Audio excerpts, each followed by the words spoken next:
عسلامة ومرحبا بكم في ريسيت جديدة. باش نحضروا اليوم مع بعضنا خبز الدار. نسحقوا 250 جرام سميد، 250 جرام فرينة، سكر، خميرة فورية، ملح، فحم متاع الدجاج، كركم، عظمة وملح وحليب دافي. باش نحطوا في كسرونة، باش نحطوا فيها في بول، باش نحطوا فيها الحليب يكون دافي مش سخون، معناه كي نحطوا في صبعنا ما يحرقناش، سينو تحرق لنا الخميرة.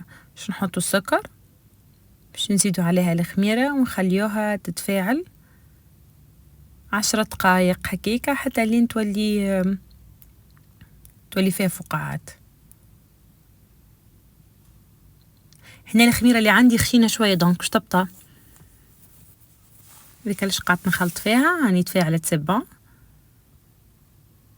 باش نحطوا المكونات متاعنا، سميد والفرينة. فما ناس تعملها شطر بشطر، فما ناس تعمل شطر فرينة وشطر سميد كيما الوصفة هذه، فما ناس تعمل باين سميد وباي فرينة. انتوما شنو تحبوا؟ نحطوا العظمة. نسيت ما قلت لكمش اللي انا ما حطينيش زيت زيتونة، دونك نستحقوا حكاية كاس صغير زيت زيتونة.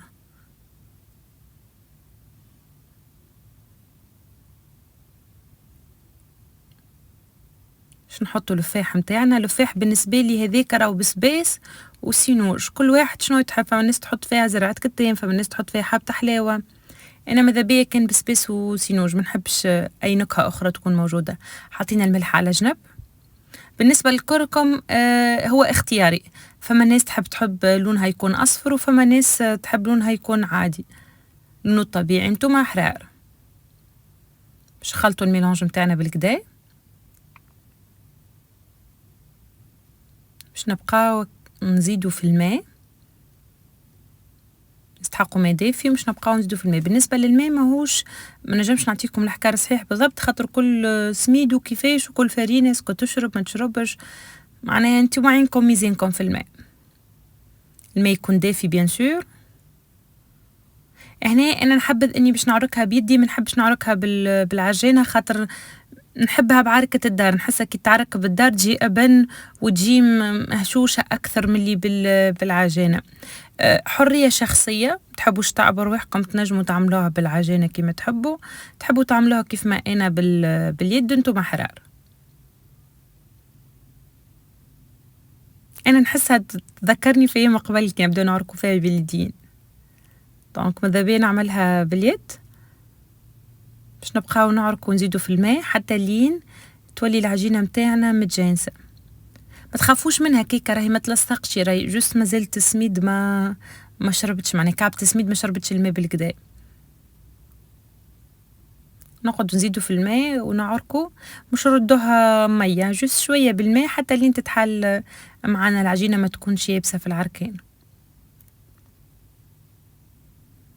لين تولي تطرشق. السوفي ولات تطرشق العجينه معناها راهي سيبون. باش نحطوها هنا في كاسرونه،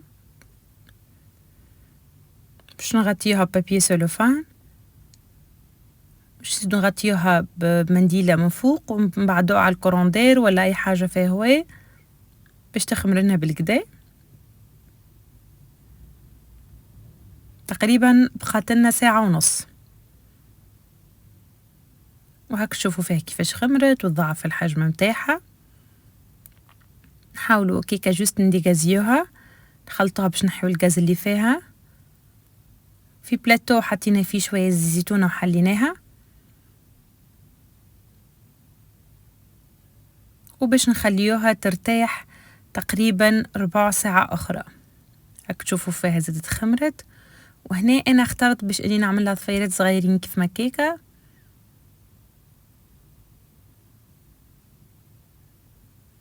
وهنا بالسكينة جوست شقان صغير شققتها.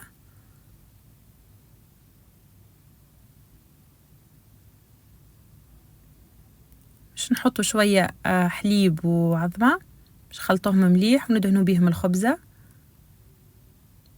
ومش نحطوها في الفور. قبل كل شيء مش نزينوها، نستحقوا نفس الفيح اللي خلطنا فيه جلجلين وبسباس وسخنت الفور بالكدا تقريبا بقات 20 دقيقة، ما بطاتش برشا.